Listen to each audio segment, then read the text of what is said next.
Ladies and gentlemen, welcome back to my channel. My name is Catherine, and I hope that you had a nice Sunday, that you had a nice day. So today, another question has come to me concerning criminology or gangs and their participation in political violence in Kenya.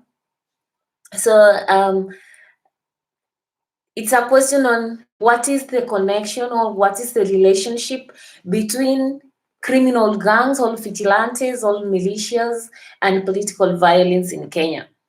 So, what's my opinion? What's my take? What's my observation? So, basically, understanding the connection between criminal gangs in Kenya and political violence, then history has to play a role. We need to go back to history and start understanding the context or the background against which criminal gangs or militias in Kenya emerged.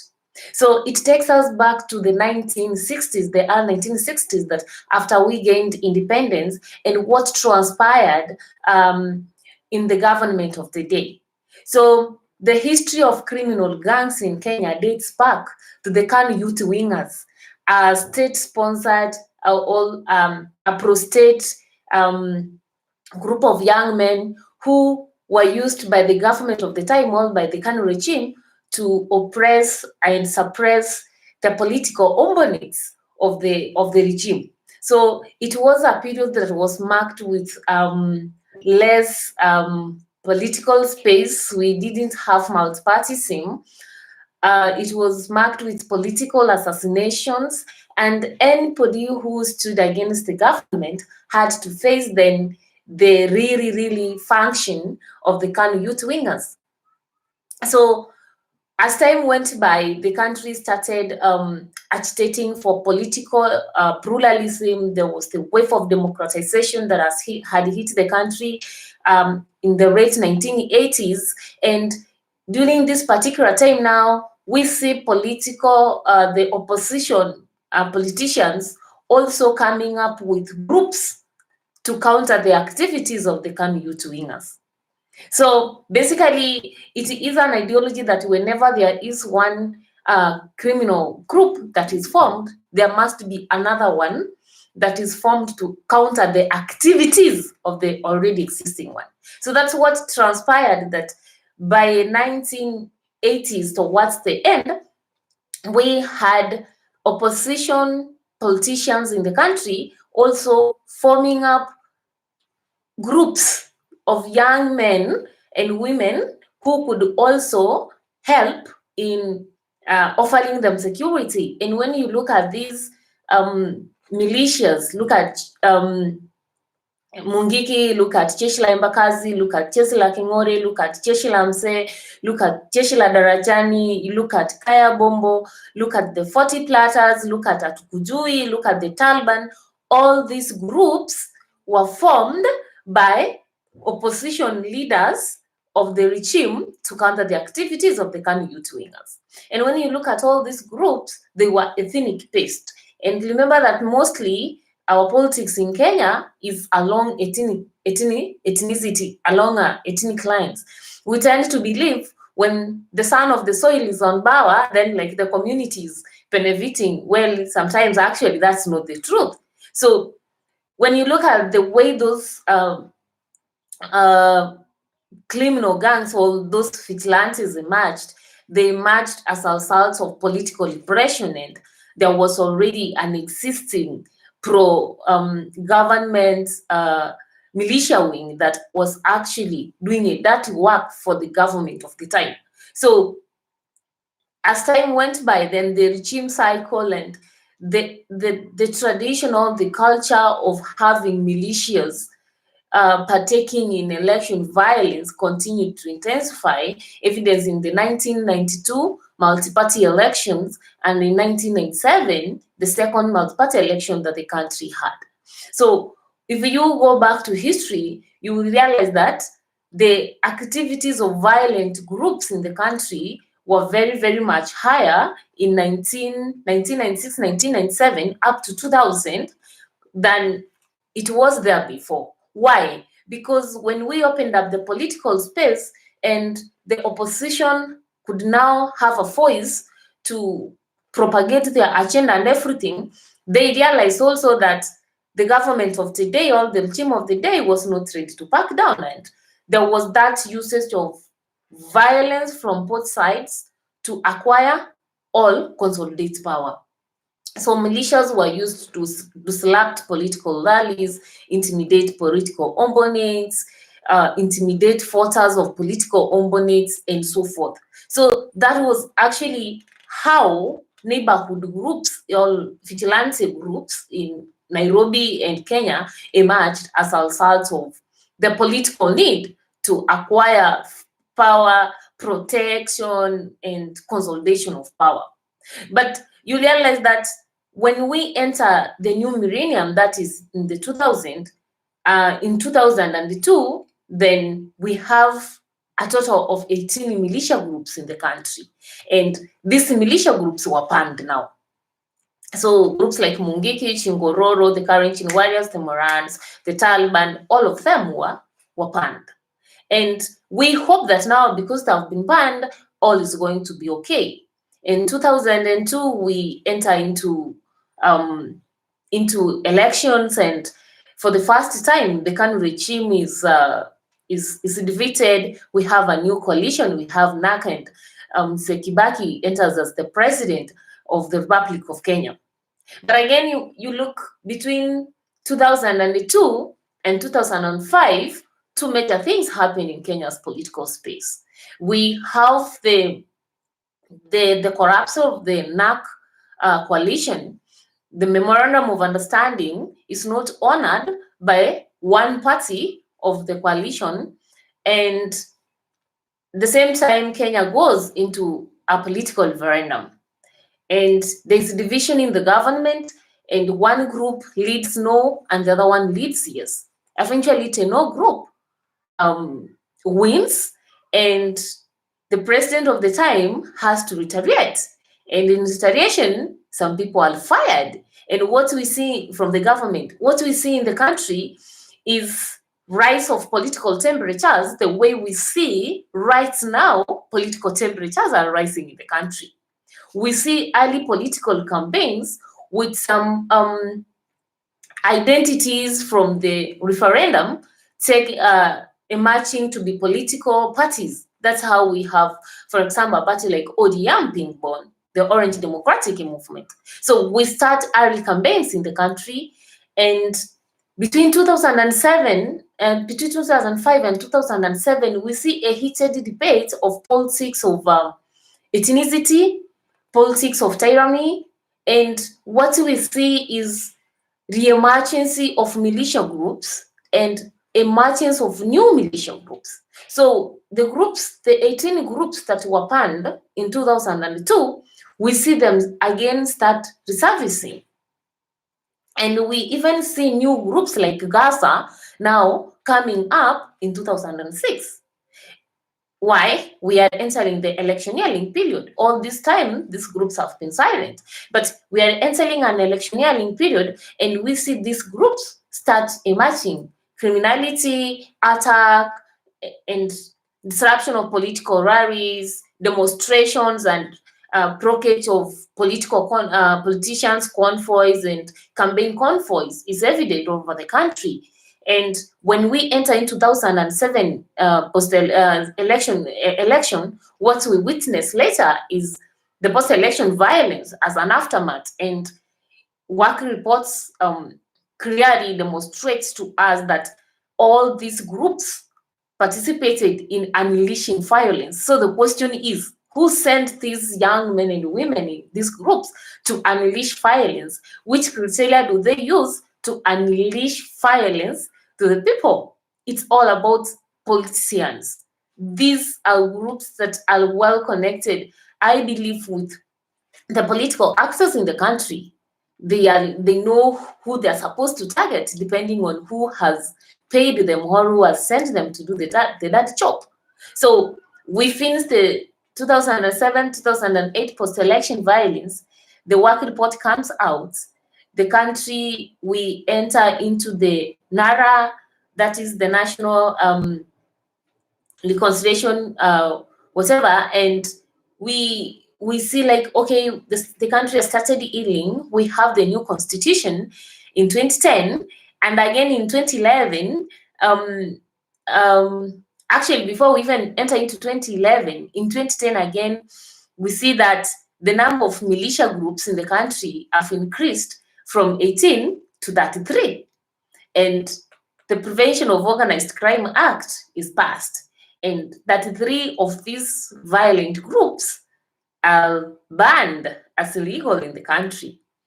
One could anticipate that, and for example, when these groups have been banned, especially under the new constitution, then we are never going to have these groups, and we are never going to experience violence politically related, and more importantly, that we are not going to have criminal elements within the country that are intimidating people on political lines. But that one does not happen, because we see what happens in 2017 elections 1 and 2. We see demonstrations all over, and clearly from those demonstrations we can see elements of hooliganism, we can see elements of criminality, we can see elements of vigilantes and militias, some parading as police officers to kill and maim people. We see people lose their property in Nairobi slums and business areas, all because of the political outcome of the day. And we see people going to streets as peaceful demonstrations, but we have goons who take advantage of these demonstrations and unleashes violence to innocent citizens. So after 2017, by 2019, we have more than 100 criminal groups in the country. According to the National Crime Prevention and Research Center, by 2017 December, we had 326 criminal gangs in the country. Remember, in 2010, we had only 33. But within a span of 7 years, we are talking about almost 400 gangs in the country. And we see these gangs increase in numbers, especially during the electioneering period. So it tells us that when you look from the history of the country, right from 1963, come to 1988 to 1992, 1997, 2002, and so forth, 2007, we see that during the electioneering period, that's the time we start hearing groups like Mungiki, groups like Shingoro, groups like Jeshi la Embakazi, groups like Gaza. We have even now new ones called Wakali, Sisi, and so forth. We have Taliban. So the continuity in the rise of political temperatures in the country is directly proportional to the rise of criminal groups in the country. And that tells us that the use of criminal gangs in Kenya's political sphere is not something that we can assume. It is something that is existing. It is something that actually is there. It's only that we do not want to accept, or we don't want to have that political will that actually it is happening. We have seen politicians even directly identifying themselves with some of these groups that have been banned in the country. We have seen even people from these criminal groups coming out like they have reformed and they're politicians. But how true is that? So the question is, it's not about whether there's connection between politicians or political processes in the country and criminal elements and all criminal gangs. The question should be, how do we end the relationship between the two? Because right now, look at our country, political temperatures are really rising, and we are experiencing aspects of violence in groups for positions like the member of the counter assembly. And remember, we are only 1 year only towards to the main political or to the main elections, and already we are seeing this violence. So the question is, what will happen in 2022? We are in 2021, and still there's a lot of hate in the country. We are witnessing violence. We are witnessing aspect of actually criminality within the political sphere, and it's like we are taking it as something very normal. So what happens in next year? Right now, some political factions are already crying that they are being intimidated from by the state security, and on the other side, the state also feels like some political factions are intimidating the security officers and the people who have been given mandate to maintain law and order. So already there's a conflict. So does it mean that the factions that feel politically oppressed by the state is going to ethnic-based militias, or to the urban combatant and non-combatant militias of Nairobi? What will happen? So it should be a worry to any Kenyan that every time we are entering into an electioneering period, we see the number of criminal gangs rise in the country. It's a very, very clear indicator that actually, even if we are passing laws that are meant to reduce or to prevent organized criminality, organized violence, or structured violence in the government, we do not have the political will actually to do that. So these laws remain laws in books or in constitutions, or properly spoken, but actually when it comes to real implementation, there's a problem, because these groups are a tool for some people to consolidate power, or to acquire power, or to protect their power. So for me, I feel there is a very, very strong connection between militia groups, all vigilantes, all criminal gangs, whatever you will want to call them, all violent groups, and the political processes in Kenya. And this is evident from the reports and the scenes that we have witnessed in Kenya's history of post-election violence right from 1992 to 2017. So it should be a worrying trend, because if by 2002 we had only 18 militias, and 2010 we had 33, and in 2017 we have 326, it should be a worrying trend then that maybe in one decade to come, we will be having maybe double the number of the militia groups that we have today. And that means perhaps we will be sinking into a militia state where militias control the politics of today. So that's what I could say. That's my opinion concerning the connection of militias and political violence in the country. For me, it is a worrying trend.